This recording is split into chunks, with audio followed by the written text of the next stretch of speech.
Dan saya selalu bercita-cita pengen jadi hafiz Al-Quran. Harus ada cita-cita dari kita harus jadi hafiz. Sedikit bicara tentang bab hafal Quran buat kita yang gak mondok nih. Kalau teman-teman pengen jadi hafiz, targetnya jangan setahun atau 6 bulan hafal. Itu jadi putus asa nanti.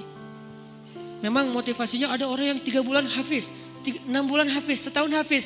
Tapi kan dia mondok, 24 jam menghafal Quran. Kita kan banyak kesibukan yang lain, yang lebih realistis. Berapa? 6 tahun hafiz. Gimana cara 6 tahun hafiz? Sekarang rata-rata usia kita berapa? Sebutlah rata-rata 20 tahun ya. Ada yang 22, ada yang 19, rata-rata 20 tahun. Ustadz segitu juga? Ya kurang lebih lah. Rata-rata 20 tahun. Berarti 26 tahun itu cepat banget. Ya udah deh, jangan terlalu 6 tahun, 10 tahun. Kalau kita mau menghafal Quran 10 tahun hafiz, berarti sehari kita cuma perlu menghafal 2 baris. Sehari 2 baris. Dibagi 5 waktu sholat. 2 baris itu alif lam mim dzalikal kitabul la raiba fihi hudal lil muttaqin alladzina yu'minuna bil ghaib. Segitu. Enggak sampai 1 ayat kan? Nah, cara ngafalnya subuh alif lam mim, udah beres. Susahnya di mana coba? Subuh teman alif, zuhur dzalikal kitabul la raiba fihi. Asar hudal lil muttaqin. Maghrib alladzina yu'minun. Isya bil ghaib. Selesai. 1 hari 2 baris. Tapi butuh istiqomah, butuh dawam, konsisten. Kalau sehari 2 baris, maka 10 tahun. 10 tahun itu gak lama loh. Saya tuh di Bandung udah 13 tahun, gak kerasa. Seolah-olah baru kemarin saya datang dari Kairo ke Bandung, sekarang udah 13 tahun, gak kerasa gitu aja. Tiba-tiba udah 13 tahun, berarti kalau saya ngafal sehari 2 baris, sekarang udah 3 tahun yang lalu udah selesai tuh. Berarti semua kita bisa jadi hafiz sebetulnya kalau udah lancar tahsinnya. Sehingga kita meninggal berstatus hafiz. Bukan untuk pamer ke orang, bukan untuk taruh di Instagram bio, hafiz Al-Quran. Itu mah bebas lah, terserah niat ya. Saya kan gak mau menjudge kan, ada orang yang menaruh gitu supaya jadi syiar. Ada yang mungkin dia riak, kalau dia riak dia rugi. Kan ngafal Quran gak gampang, masa mau dihabisin dengan hanya taruh di bio, rugi banget tuh.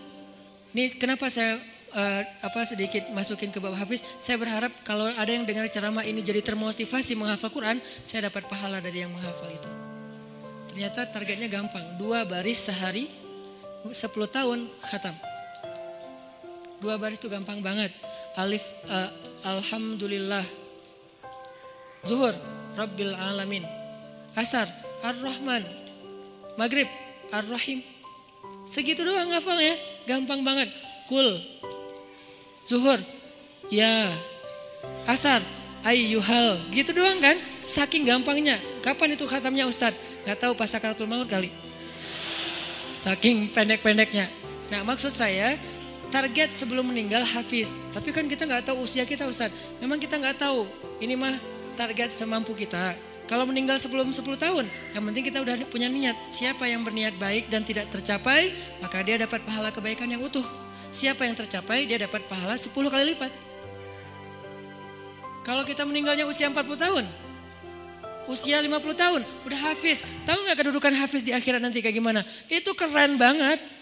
Harus cemburu kita sama orang yang hafiz tuh. 1, dijamin surga, kalau dia ikhlas, dijamin surga. Kita tuh bukan golongan sahabat. Saya kemarin pas datang ke kuburan Uhud ya, namanya Jannatu Uhud, surga Uhud. Kenapa? Karena di situ dimakamin 10.000 ahli surga. Pas saya datang ke kuburan Uhud, saya ngerasa duduk aja lama di situ ya, mikir beruntung banget ya mereka.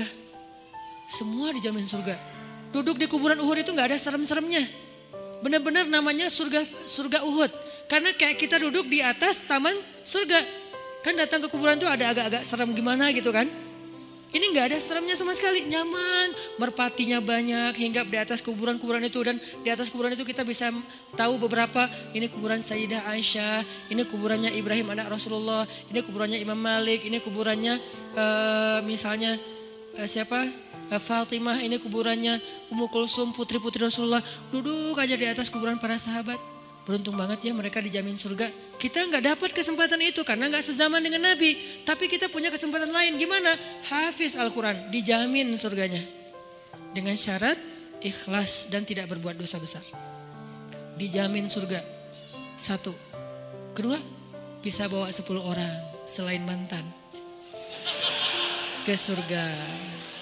Kasihan juga ya mantan ini ya. Makanya jangan jadi mantan. 10 orang. Siapa aja?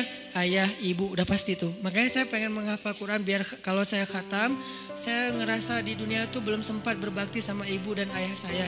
Keburu meninggal pas tsunami. Nanti saya pengen berbaktinya di akhirat. Berbakti di akhirat, hafal Quran. Sehingga nanti di akhirat saya berharap berhusnuzon ke Allah, bukan sok pede ya. Kayak Ustaz udah paling pasti masuk surga aja. Bukan, husnuzon ke Allah. Nggak boleh sok pede. Kalau sok pede namanya mentazkiyah diri sendiri. La tuzakku anfusakum. Berhusnuzon ke Allah, Allah maha menepati janji. Saya bisa bawa, mak yuk ikut abang. Kemana bang? Surga. Kan enak ya. Bapak yuk ikut abang kemana? Surga. Kakak saya meninggal juga di tsunami. Itu buat saya ibu kedua saya setelah ibu saya. Karena dia paling banyak berkorban. Kak Yus yuk ke surga. Kemana? Ayo ikut abang kemana bang? Surga. Itu tuh kayak goals akhirat goals lah. Kalau kita punya life goals, ini adalah akhirat goals. Buat siapa lagi? Istri. Buat siapa lagi? Anak. Kalau semuanya hafiz oh, ya berarti lebih banyak lagi yang bisa kita bawa. Itu tuh